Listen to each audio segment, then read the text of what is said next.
Welcome back to CFB Nation. I am your host, Nino Brown, and we got a very special guest today. We have an exclusive interview with wide receiver Antayvious Ellis. My man, how we doing tonight? Doing good, man. Doing well. All right, we're gonna get into a little rapid fire before we start talking. The body of the interview, get you loose and comfortable. All right, you ready? All right. What's bumping in the earbuds right now? Little baby. Okay. What's your favorite sports athlete of all time, non-football? Oh, Justin Gatlin. Okay. All-time favorite snack.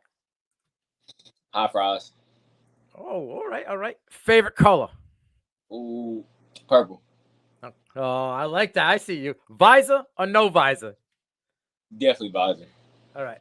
And what's the breakfast cereal 101? You can only have one last bowl of cereal. What are you rocking with? Oh, I'm gonna have to go with cinnamon toast crunch. All right, because you got the milk at the end, right? It's like a double dipping.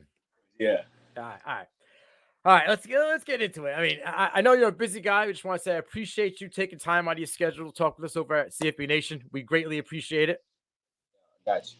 All right. Everyone knows that Texas and football that goes hand in hand. That Friday Night Lights is a real way of life of Texas. hmm What's football life in Crowley, Texas, like for you?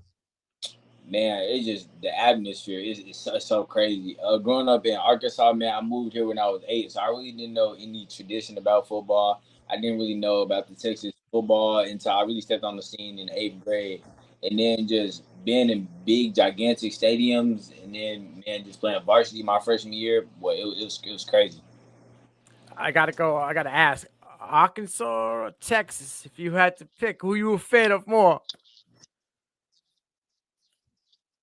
Man, I'm gonna have to go. I'm gonna have to go with Texas, man. All right. Now, Bigger and better. when did you start playing football? When did your passion for football develop? I started playing at about the age of 11. Okay. And then that's when you just right away knew that this was something that was for you. You just fell in love with it.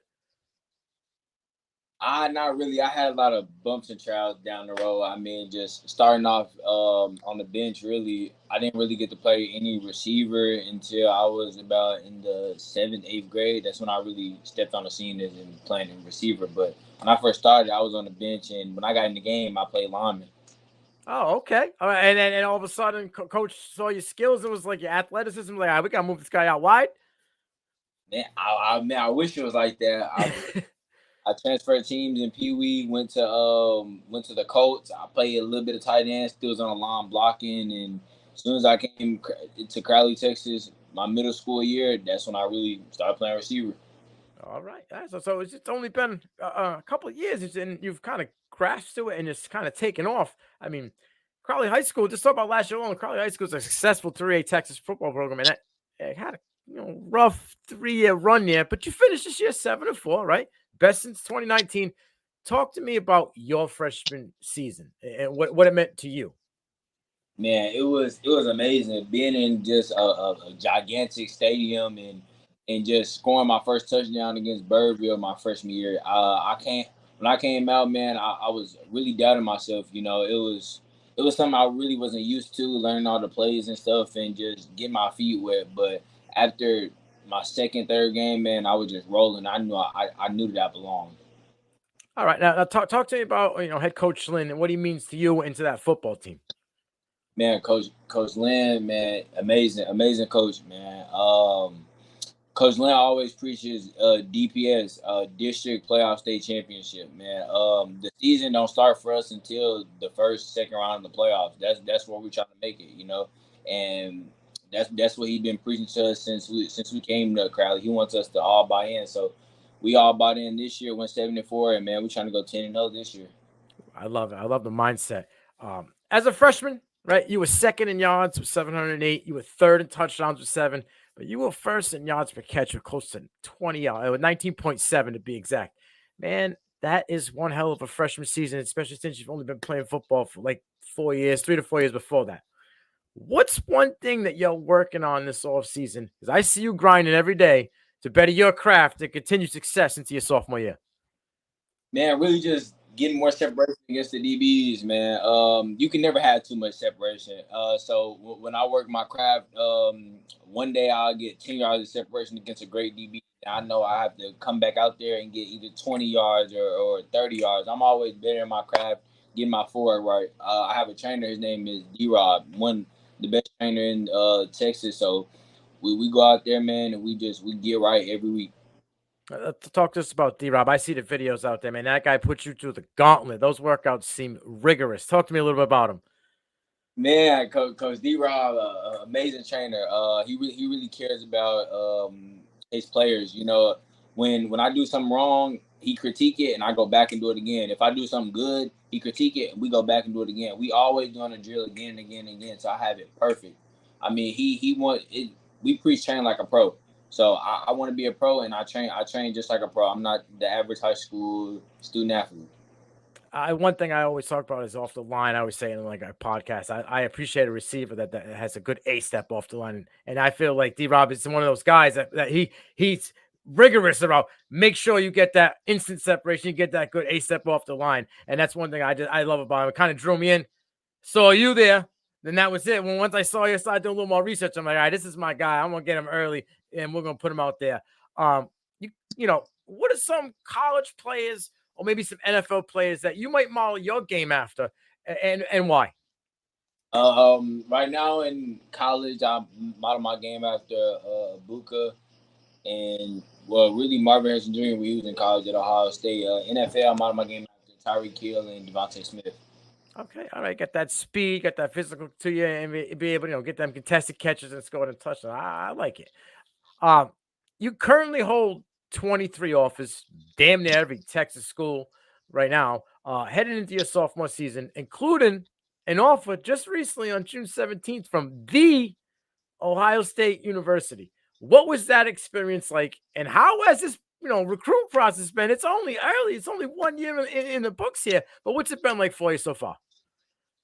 Man, it's really been amazing. It's really been crazy. I really going into freshman year, I never thought I'd have this many offers. You know, I never thought I'd be this known. I never thought I'd be this good. But God has blessed me with this amazing talent and these amazing offers. So that's all I can do is thank Him. Man, the Ohio State offer was just crazy. I mean, my grandpa, all of them are from Ohio. Most of my family, all of them are from up north. So going up there, balling out in front of Coach Hartline and Coach Day, and just getting the offer, getting it done, man, it was just amazing. What were those conversations like with Coach Hotline? He seems like he's that guy. Crazy. He kept it real with me from the jump. You know, every college coach everywhere I've been to, you know, they told me how good I was. But Coach Hartline, the moment I stepped in the office, the moment the door closed, he told me what I can be better on, what I can do to get more separation, and what I can do to be the best athlete possible. I mean, he doesn't want just good college receivers. He wants pros. I mean, he trains pros. So I mean, that's just the biggest thing about him, and that's what I loved about him. That's what separates the good from the great. Those that can take constructive criticism, and when you're going in to see the top of the notch guys, and you can take that criticism and piggyback that into success, man. That's the best way to go. You line up outside a lot. All right, this past season, if was a majority was outside, and you had a ton of success downfield with a bunch of those wow-like contested catches. But you can tell, and you say it a little bit. You take pride in your route running, and when a DB tries to press you, warning, you may be getting cooked. Right? Talk to us about your route running, how you approach it, and what is your favorite route to run and why? Man, I approach every route. Route is just really art. You know, in art you got to draw it up. I mean, you got to color it. I mean, you gotta spend your time, spend your craft. And to be a good artist, you have to work on it. So I mean, route running is just like an art to me. You know, the way my body moves, the way I sway with the routes, my footwork, really just hearing the sound of the cleats. I mean, route running is just like an art to me. I love that answer. The field is your canvas, my man, right? And your feet are your paintbrush. You out there just painting it up. I love, and I posted about you earlier. I just love like you have good hip fluidity, right? You can get in and out of routes quick and crisply, and you're 6 foot 170 as a freshman. I can only imagine your size, and if you can continue with that speed and that shiftiness, where you'll be as a senior. What's your favorite route to run? I mean, I know 9 route. Everybody loves to run a 9 route and it's dog and something. I get it. But what's your favorite route to run right now? I mean, I would say post, but me and D-Rob have been working a lot. So, I mean, right now it's probably either a post curl or a curl. All right, I like that. You like that comeback route, stunting on them right there, right? And leaving them in the dust, get back, and then you can work your magic after that, right? Then it's just you in open field. Yep, crazy. All right. We're going to flip the script a little bit before we end this. I got 2 last questions for you. What is one thing that people don't know about Antayvious Ellis as the person? Well, man, I say some people don't know that I'm really humble. You know, I can come off as cocky or arrogant, but really I'm just like everybody else, man. I'm human. I bleed the same just like everybody else. So really, just most people do not know that I'm humble. It's like prime time, right? When you get on that field and you put the helmet on, and the cockiness is a persona, right? But when you step off, you're just like everybody else, a normal, calm, person, decent man, not trying to be, braggadocious out there, right? I love it. What's the best piece of advice you have received so far, whether it be in football or in life in general? Best piece of advice I have received. Really stay humble and be me. I mean, that's all I could be. Really, that's it. Just stay humble and be me. I love it. You stay humble, be you, and you reap the benefits. Everything is true. Again, I appreciate you taking the time with us, Antayvious, and you have a bunch of fans, especially one of us over here at CFB Nation. I'll be rocking with you until the wheels fall off, my friends. Thank you again. You have yourself I appreciate it.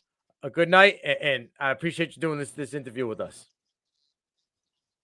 I know.